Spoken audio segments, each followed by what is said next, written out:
All right, everyone. I think that I hope hopefully everyone's been able to come on, but we have Marion Phillips with Georgia Power joining us today, and she has some great pieces of information she's going to share with us. So I'm going to pass it over to Marion if she's ready to get started. But beforehand, I'd like to just thank our investors. So thank you all for your partnership and for the great work that you're doing. My name is Chris Kidd, and I am the Director of Economic Development for the University System of Georgia. I've been working with the Metro Atlanta Exchange for a while, and I am now going to be handling these max minutes for the upcoming year. So I'm looking forward to being with you guys. Great. Well, thanks, Chris. I'm happy to have you on as Max Minutes, and thank you all for having me back for my second year of this update for economic development. I am Marion Phillips. I manage the research team at Georgia Power Economic Development. I also have the pleasure of being the Data Council Chair for MAC, and I'm also Max, and I am also the Secretary. So, really quick plug about the MAX Data Council in case you all are interested. We actually started back in 2018, and we are one of three advisory councils for MAX. So we work to inform local, state, and policymakers, as well as practitioners about data about the region, part of which I'm doing right now. And we really are made up of a number of researchers in both the economic as well as workforce development space. You'll see a list of our members there. On the right from a number of different organizations that I have the pleasure of working with. We meet every other month to talk about different relevant data related topics. We have presenters come in from both within the Data Council as well as outside. So if you are a data professional and a Max member, we would love to have you on the Data Council. So did want to go ahead and give that plug. So really quickly, for those who are not familiar with Georgia Power's Economic Development Group, we have real three in focus areas here. So our kind of main focus area, the kind of sexy recruit the industry here. So we're really focused on jobs, capital investment, and helping companies go through their site selection journey. So a company's interested in the state of Georgia. We partner with the Georgia Department of Economic Development, the Metro Atlanta Chamber of Commerce, as well as local development authorities to help recruit that business to Georgia. So that's a lot of what we're going to talk about. That's the Hyundais, the Rivian, and they're focusing on that business recruitment. The second piece, equally as important, is our developed communities. So we have a region team, our regional economic development team, 11 of those folks all across the state that live in that region and work hand in hand with local communities to really make sure that the leadership is strong, they understand economic development, they have sites available, they understand what their target industries are, and we provide them as well with data engineering services as well. So that is just as important, those local connections, and those folks also work on expansions. And then finally, the Strategic Solutions Group, which my team in research has the pleasure of being working under Jennifer Zeller, another Max member on the Data Council. So we provide tools and resources to both support that business recruitment as well as the regional economic development team. That's research, that's engineering, that's marketing, that as well as GIS services. So that's a little bit about us. And I'm going to brag for a second. All we do is win. That great song, and you can see here that we have been really successful, especially kind of. This is a over 10, almost 10-year look right here. But you can see 22 and 23 were really our whale years, and that would be thanks to Hyundai and Rivian. And though our numbers in the past few years after that aren't quite as high, we still have been above our 10-year average. You can see we had 18,000 jobs and 8.7 billion in capital investment. Another really strong year, which considering where we started 2025 last year, if you remember, a lot of economic uncertainty, tariffs were coming into play. We had a very quiet Q1 while companies were trying to figure out what was happening. And then once everybody kind of settled in and things calmed down a little bit, so did the economic activity start to spark. So we actually did finish with a very strong year, and I'll talk about that more in a minute. But take a minute to brag again. We at Georgia Power got named the top utility for economic development from Business Facilities for 4 years in a row. We got our 27th year as a top utility for economic development in Site Selection Magazine, which we're very proud of. And the state of Georgia got its 12th top state for doing business. So it really is a partnership, and Georgia Power is really honored to be a part of that. So to talk a little bit about our 2025 results, as you saw in that previous slide, 18,000 jobs created in the year, 8.7 billion in capital investment. And you can see on that map, spread across a wide variety of industries. It was by far and away manufacturing was our top. You can see spread a lot up in that Northwest region. That's kind of where the interstate lies. You can see Columbus, Savannah, even outside the Atlanta region, getting a number of manufacturing landed projects. Warehouse distribution, we had a number of big locations from Amazon, thanks to Georgia's strategic location and location on interstates. We had a couple large Amazon projects again this year.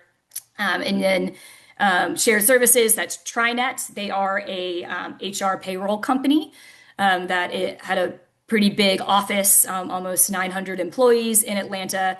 We also had some headquarter locations. Rivian actually decided to put their East Coast headquarters in Atlanta while they build out their facility. Mercedes-Benz, who already had their North American headquarters here, decided to expand that headquarters. Also, the data center activity, we'll talk about that, hit that in a minute. But you can see here a wide range of pretty large locations. Hyundai Motor Group announced another 3,000 jobs in their long-term plan. That's on top of that 8,000 jobs that they promised to create back in 2022. Energy Tech had a big win for South Georgia. They make solar panels. Clean tech is very much still a active clean energy active industry for us.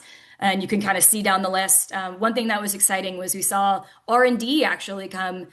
We hadn't had very many landings in that space in a while, but both Duracell and Shriners Hospital, those two projects going to Science Square, trying to take advantage of that Georgia Tech talent by being in proximity to them. So I think because of that getting built out, we're going to continue to hopefully see that R&D talent coming. But you can see a very wide variety of industries that we were able to recruit, as well as really being all across the state. I know we're the Metro Atlanta Exchange, but Georgia Power, we are supporting the entire state. So both, as you can see, the Atlanta region, but also the state as a whole had a very strong year.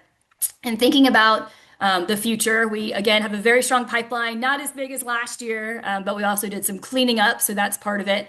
If we landed all of these 236 projects, which of course we will not, that could create over 40,000 jobs and 145 billion in capital investment.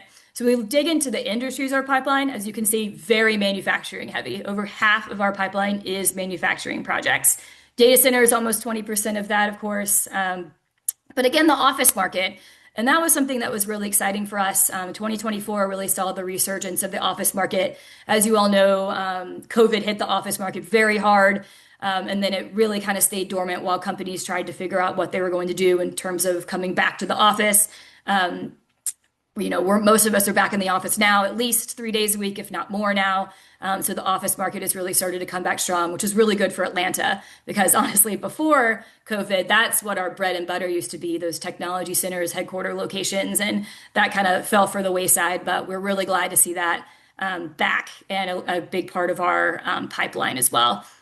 Kind of high level industry wise, as I mentioned, we are still having automotive, some electric battery projects in the pipeline, as well as the kind of clean energy that is all still, despite kind of losing the administration support on that, it is still a very active industry.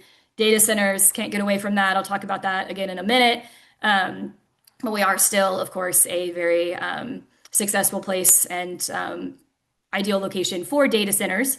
Again, very heavy in manufacturing and across a large kind of industry diversity there. So we're talking food processing. We've seen electronics actually kind of emerge. Also manufacturing within data centers.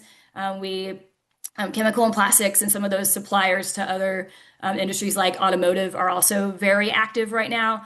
And then we're also seeing e-commerce continuing. That had been really kind of crazy 2020, 2021, of course, when people were staying home and not going out and shopping and people needed to get their supplies delivered to them to their house. So we saw really that industry really skyrocket, for lack of a better term, in 2021. And then that is still chilled out, but we are still seeing that industry be very active, especially Amazon with those locations. And then life sciences is one. We've gotten a number of bites on life sciences companies, but we haven't landed a big one yet. But there's still a lot of those in our pipeline that we're feeling good about. And then food processing and again, more office projects too. So our pipeline is bright, which we are very excited about. And we're continuing to see a good amount of foreign direct investment, which we abbreviate as FDI. So this year it was almost one third or over one third of our projects. 31% of our projects were from foreign countries. It made up about 35% of our jobs and 41% of all of the capital investment. South Korea has been kind of our number one for a while now, and that really revolved around Hyundai originally, and then all of their suppliers that followed them. So Korea has been kind of running the show and have continued that investment and that partnership. Our commissioner as well as governor went over to Korea and had a great meeting with them last year to continue to build that relationship. So they alone, project-wise, are about 25% of all the projects. And then we saw a lot of European activity. You can see Belgium, interestingly, Germany, a big one there, Switzerland, France, all bringing projects to Georgia, as well as our friends in Canada, as well as some other Asian activity in China. So our team is working hard to continue to recruit not only companies from around the country, but also FDI. So for those of you who attended last year, you may remember this chart. I think it's super interesting because it really does show kind of how the winds of economic development are going. So this is Area Development Magazine. They survey corporate decision makers who made some sort of expansion or new location somewhere in the US and ask them what was most important to you in making those decisions. And then it comes out every year, and then we track it over time because it's really interesting to watch things change. So as you can see on this chart, and I've highlighted labor cost and skilled labor because I know that's important to the workforce development folks. You can see those have kind of dropped down in the rankings. Previously, they've been at the top 1 and 2 for the most part because that has been the real economic development struggle, has been finding the skilled talent and the workforce that we need. Still very important, as you can see, sitting now in the 3 and 5 spots. But energy availability really came to the top. That's really due to the growth of data centers in that particular industry, but also manufacturers getting very large. One thing that I think is really interesting is quality of life is becoming more and more important. And that's something that used to not even be on this list previously. That's things like housing and traffic and crime. And those things are now just as important in companies making decisions as it is some of these traditional economic development things like construction costs and property taxes and incentives. So making sure that the place that you live is somewhere that a company would want its employees now is just as important. And then you can kind of see on down the list, again, some of the traditional things are on here as you would think. Incentives is number 6, a little higher than usual. But also the buildings, tax rates, land, energy, again, energy costs and energy availability, both making the top 10 there. So we will continue to track that over time and looking forward to seeing in a couple months what that looks like for 2025.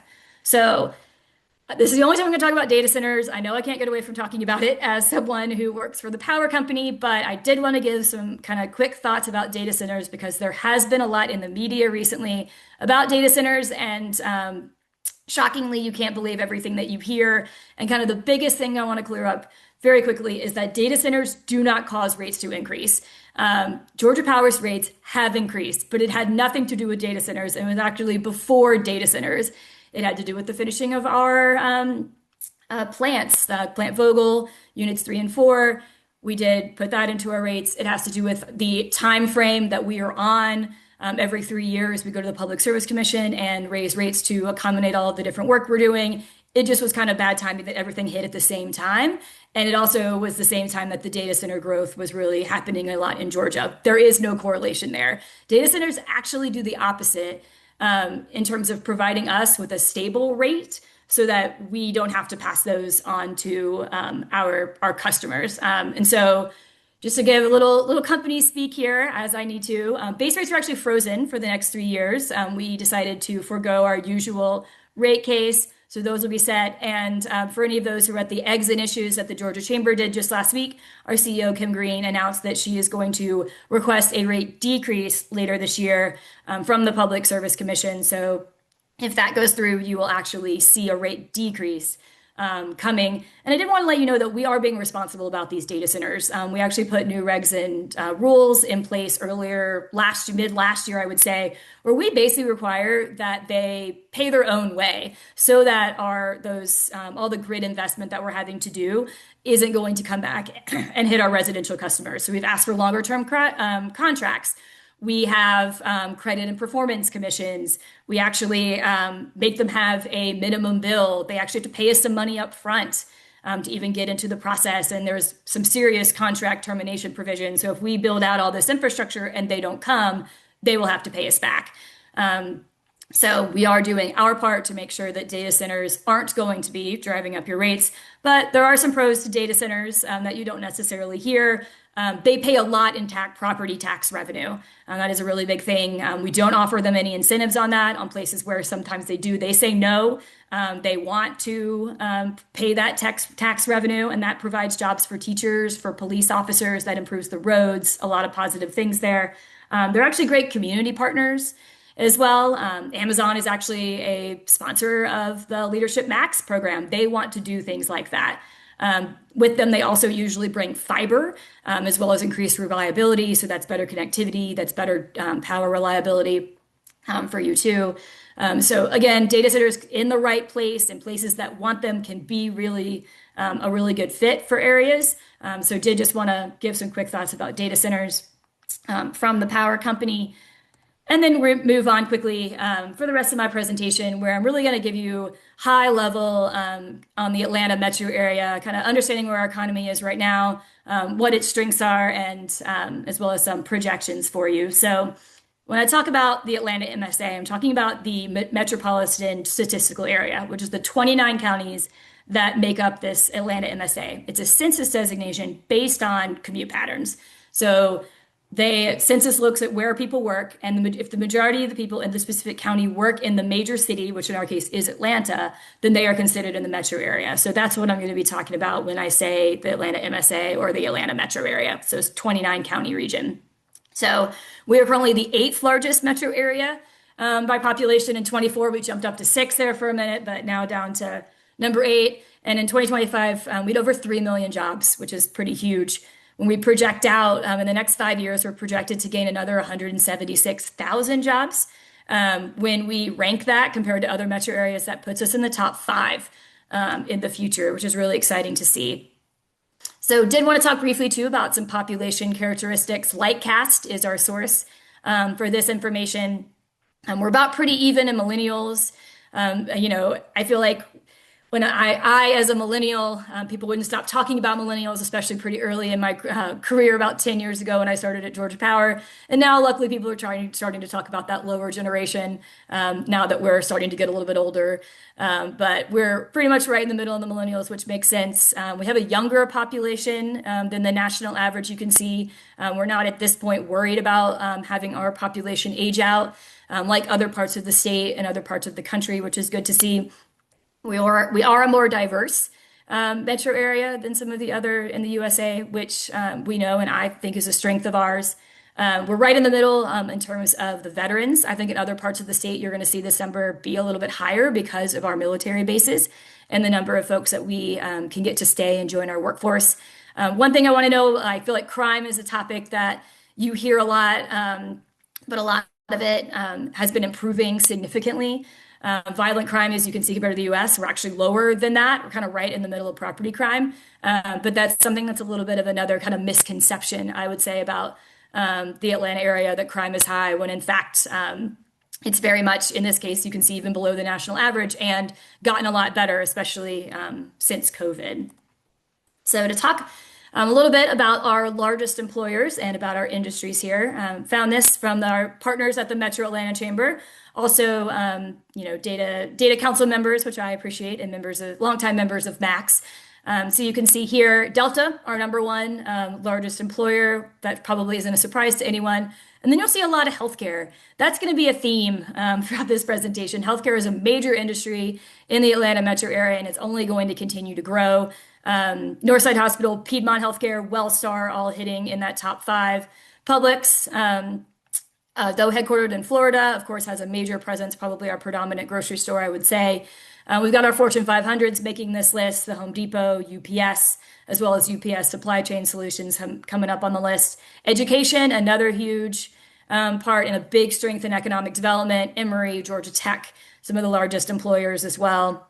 Cox Enterprises and State Farm also have major office locations here. Lockheed Martin up in Cobb County. It's actually pretty incredible when you think about it that in the kind of core of the Atlanta metro area, they are building planes at Lockheed Martin for the military, which I just think is unbelievable.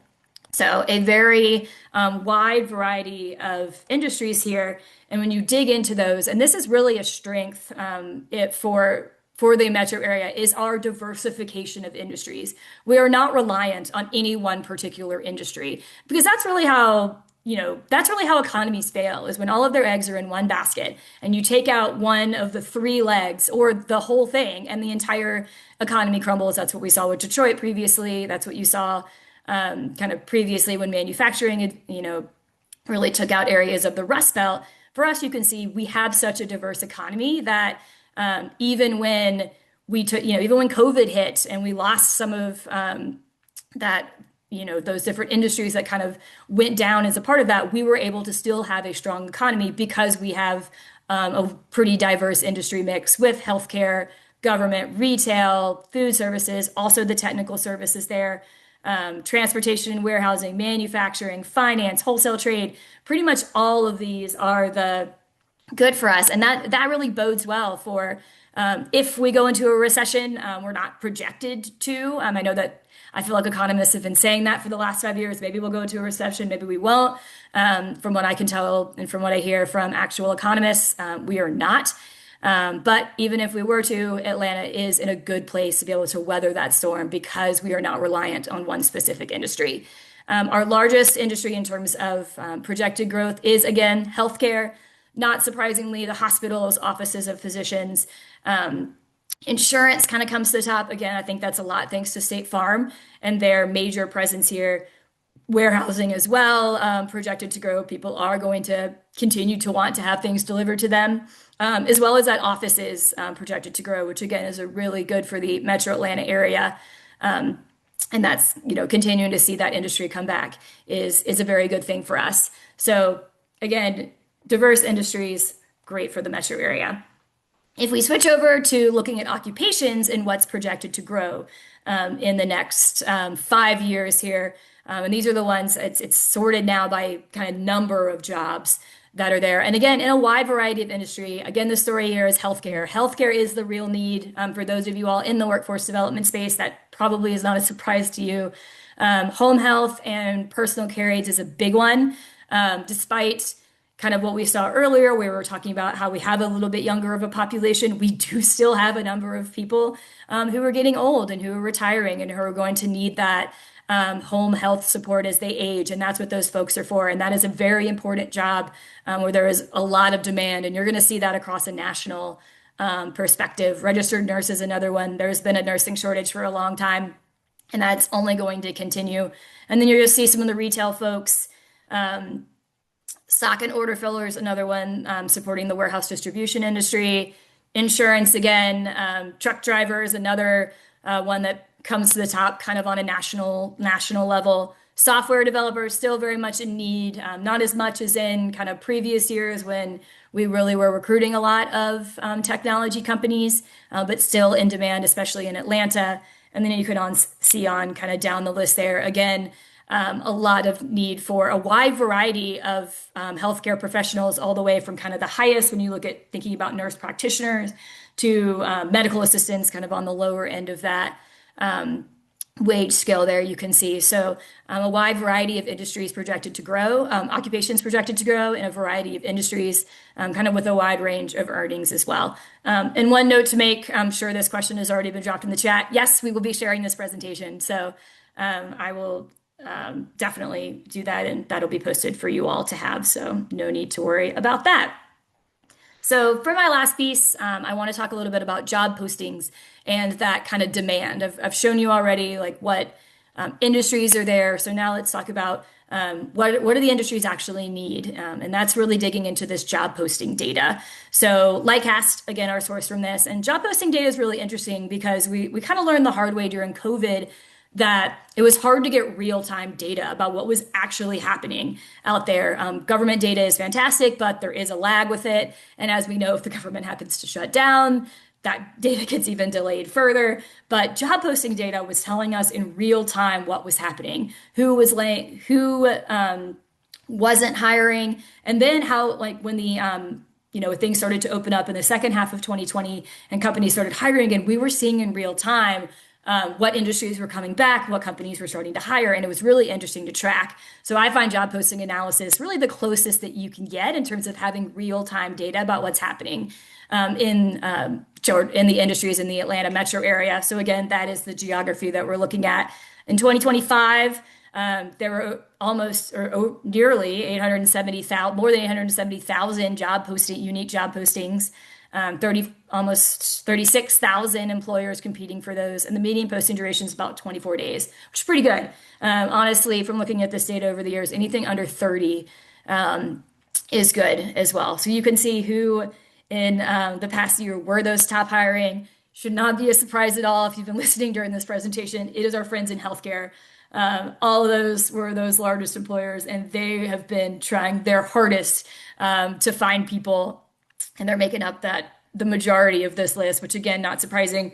GPAC is a recruiting firm. So again, just kind of helping hire people. Walmart as well, Randstad, another hiring firm here. So our friends in healthcare are very much looking for workers.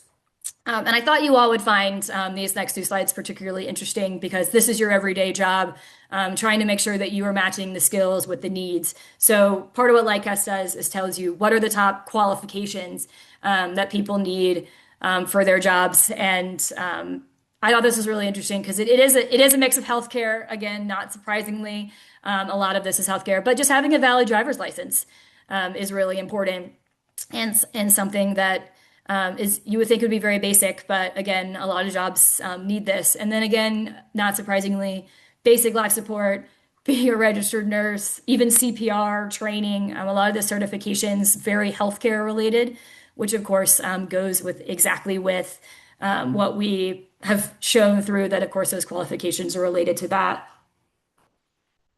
And then when I looked at software skills, I thought this was particularly interesting, that a lot of just the software skills that companies were looking for were related to just kind of understanding basic Microsoft Office, and not necessarily, yes, there's some programming, SQL, Python, Amazon Web Services listed. And you can see too that it's really only, 9%, 8%. Like these are pretty low percentage of postings, and most postings aren't that necessarily detailed in giving exactly what software skills are looking for.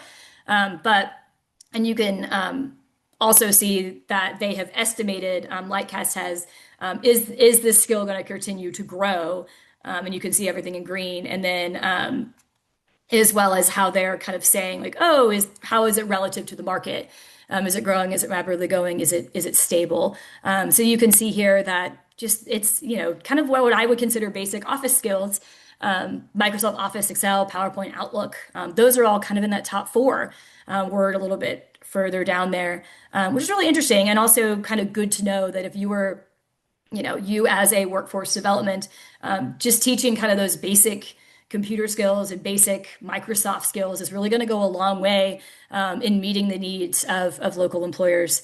And then some kind of, more specific when you're talking about Amazon Web Service or Microsoft Azure, but again, only 2% of all of the postings looking for that. But I thought that was really interesting and kind of good to know for you all that just kind of training on on those kind of basic computer skills are really going to help meet some of those demands.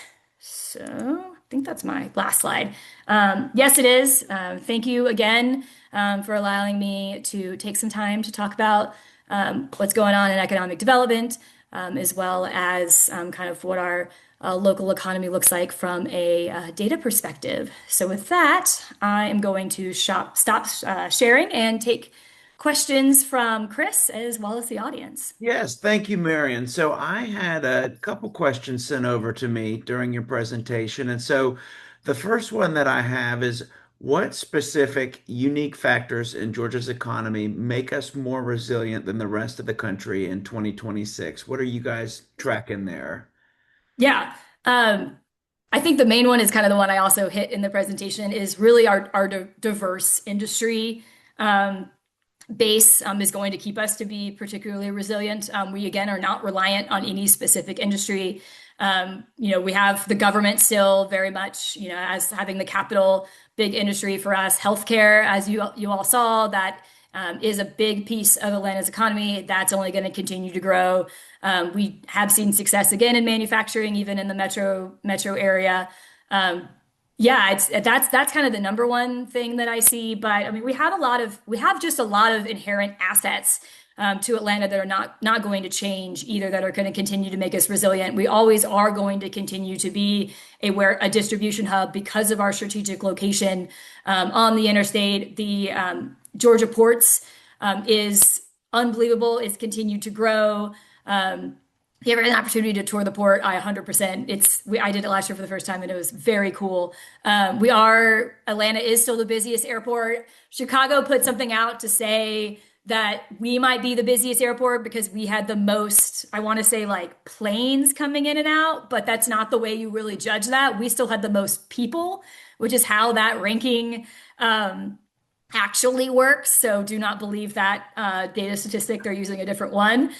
Takeoff and landings. Thank you, Jennifer. That was what they said. They're claiming a number one, but we still had the most people traveling through the airport, and that's going to again continue to be a really big piece for us. We are continuing to see a natural growth in population, people coming to Georgia and to the Metro Atlanta area. So we are set up to continue to be resilient. The Southeast has really been the receiver of a lot of growth, a lot of industry, people coming. We're seeing a lot of companies from California coming to Georgia from the Northeast, seeking a lower cost of living, a lower cost of doing business, and all of those strengths are going to continue.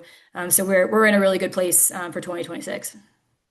That's fantastic. That's really great. And that's a neat neat little fact about the Chicago airport. We need to Yeah, keep an eye out for them. yeah, So very frustrating. I was yes, like, that is. That is. not true. They're trying to take the crown. No, no, I know no. you can't take it from us. No. No. Okay, okay. Another question we have. So, with regard to data centers, what can communities that are looking to attract data centers to their local communities, what can they do to potentially attract these types of projects to their communities? Do you know what data centers what are they looking for in communities and potential sites? Yeah, I mean, what they're really looking for is land and then access to power.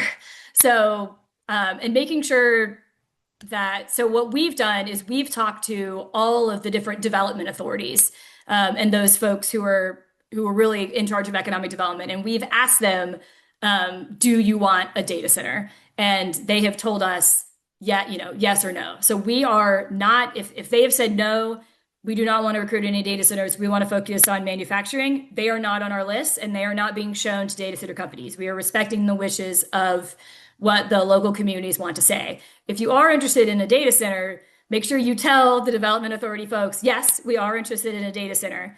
But also, do not also tell your local representatives that you are interested in a data center, because we have seen a lot of activity around memorandums or moratoriums. Sorry, that's the word. Moratoriums being passed by county commissioners, as well as local officials saying, we have a 60-day, we do not want any data centers. That obviously will delay any data center looking at your area. So if you do want one, make sure that you're talking to your local officials, letting them know that, so that something like that doesn't happen. But Georgia Power is doing everything it can to make sure the data centers are going to places where people actually want them. So that is very important to us, but their real demand is power. So part of that is on the electric utility, but part of it is also having the land to be able to support them as well. Okay, very good. Now we have a question from Monique Jenkins. She said, Do you track the regions outside of Metro Atlanta where growth is happening? And also, do you track job deserts across the state? So, what kind of data are you Absolutely. guys tracking? Yeah, so we do, and we very much are a statewide organization, that cares a lot about um, bringing jobs to Atlanta and the Atlanta region, but also bringing jobs across the state. This presentation was catered specifically to Metro Atlanta, so I did it on purpose, hit some of that, um, hit some of the talking about the rest of the state. The rest of the state has done really well. I don't remember the exact stat, but more than half of our locations and expansions came from outside of the metro Atlanta area. We want it to be balanced. We want to see growth in both of the areas. That's important to the entire economic engine of our state. So the Savannah region has been very strong. That really has been built off of the successful of Hyundai. My last number I saw is they're at 1,450 employees. That was a few months ago. They're probably up to 2,000, to be honest. And then all of their suppliers that came around it. The expansion of the port has continued to bring more warehouse distribution and more industries to that area. They have been very successful. You saw on that map a lot of growth up the Northwest region. They've been doing really well. And we even saw like energy tech that went to Moultrie in South Georgia. So really where you're seeing those what you consider deserts is more that they probably don't have a industrial site. And that's kind of more of where we're seeing where those projects aren't going. They either don't have a site that is big enough or is already owned by the development authority, or they don't have the workforce to support kind of a large project coming in. So it's one of those two things where you're seeing those gaps is it's either that they don't have the site, they don't have enough land that the development authority outright owns, which is something that's really important to getting speed to market, or they don't have the workforce to be able to support kind of a larger project. But one thing that's important to note is that even if a project, we think there's these mega projects out there now that are thousands of jobs, but for a small community, a 250 job project can be life changing, and those things are just important to us in business recruitment than those mega projects are. So yes, we are a statewide organization who are trying to bring jobs to anywhere across the state. And I just didn't put it in this presentation because it's catered to a Metro Atlanta audience. No, that's very good. And we received another question for you. Have you seen a trend, upward or downward, from a younger generation wanting to enter career opportunities at Georgia Power? What are your initiatives for youth engagements or early career exposure opportunities? Yeah, so that is not my expertise because, yeah, I'm really kind of focused on bringing just companies and jobs, but there is a lot of that happening.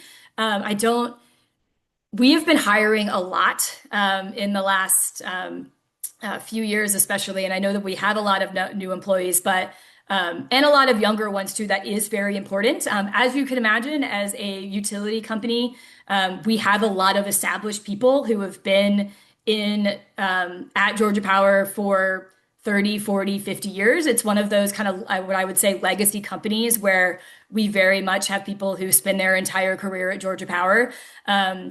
We had folks really in the and even on our group in the last 5 years, we have had folks with that so much institutional knowledge, but now we've kind of had a complete turnover and have had a lot younger of folks coming in. But we're really big on co-ops and interns. That's the way a lot of people have started at Georgia Power. We have a very popular co-op program that brings in young engineering students from colleges. That to get them kind of in the door early. We have a lot of internship programs. We even have interns in our department. We have a research specific intern. We've had both undergraduate and graduate level folks in the past. If you're interested, let me know. We'll be hiring interns for the summer. So we are kind of developing that talent really all across. And my friend Patrick Ledford also reminded me that we do a lot of work-based learning and apprenticeships We also have we also support the Atlanta Technical College's lineman program to really make sure that that particular need is met because that is a very hard but extremely important job in just kind of the greater utility ecosystem. And it does take a program to be able to learn to do that job, but it is one of the most important ones, I would say, at Georgia Power.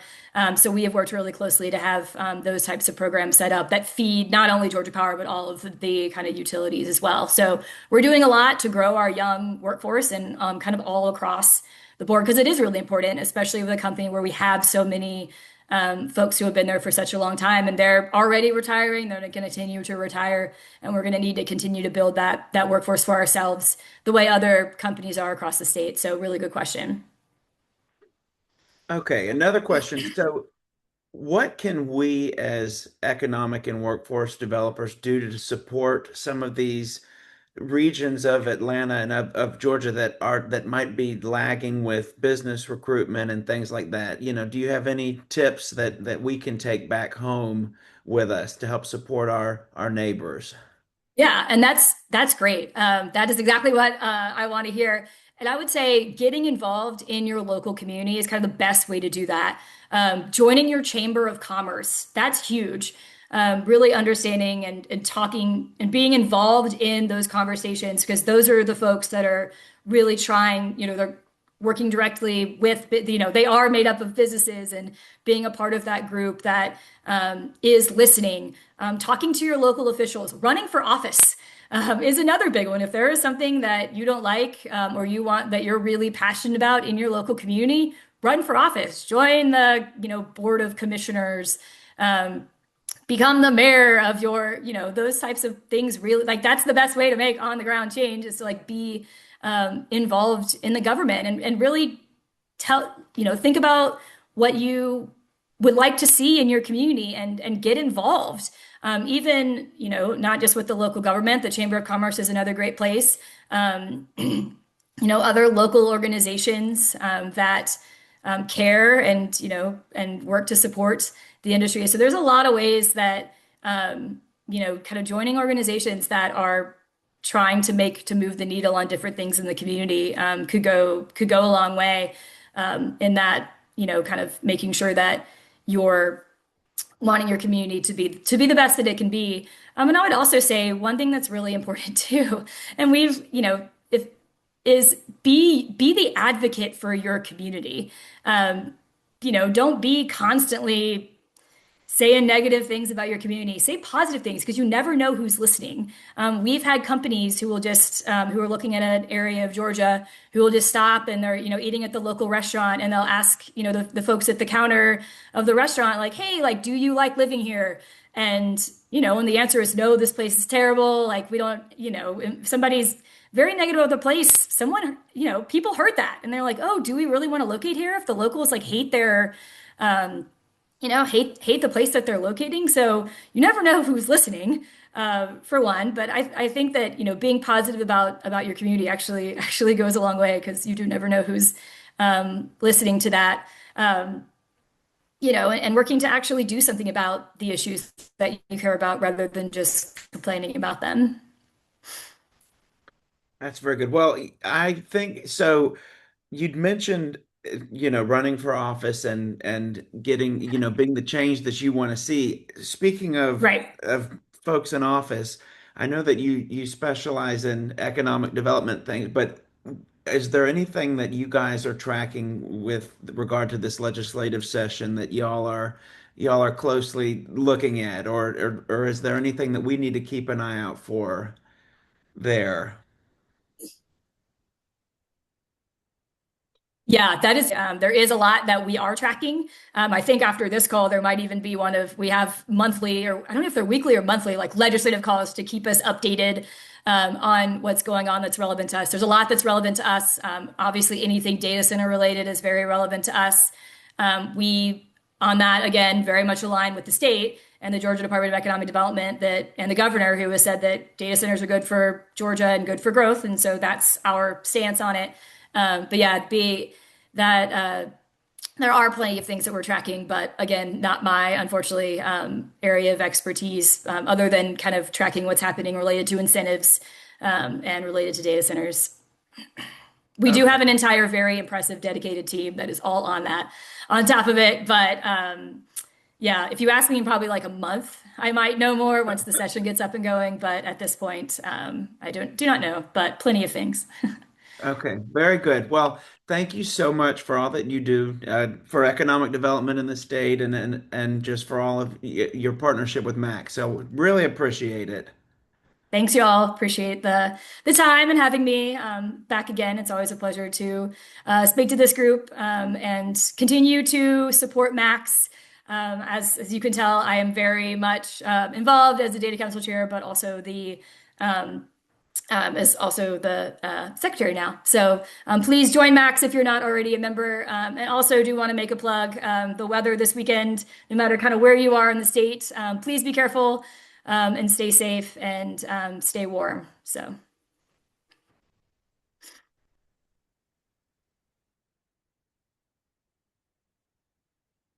Oh, okay. Oh, there we go. So wrapping up, thank you again, Marion, for everything, and thank you all for tuning in this morning. Um, we would love to hear from you. So if you have not yet done so, please scan the QR code here and fill out our annual survey. That information is very helpful for us. So if you have any suggestions or want to give any compliments or have any concerns, please use this link to do so. And if you are not a member, we would love to have you join Max. And thanks again to our anchors. We wouldn't be able to do all the work that we're doing without their support. So thank you. We'll give you all a little bit of time back, but I hope you all stay warm and safe this weekend. And thank you for tuning in.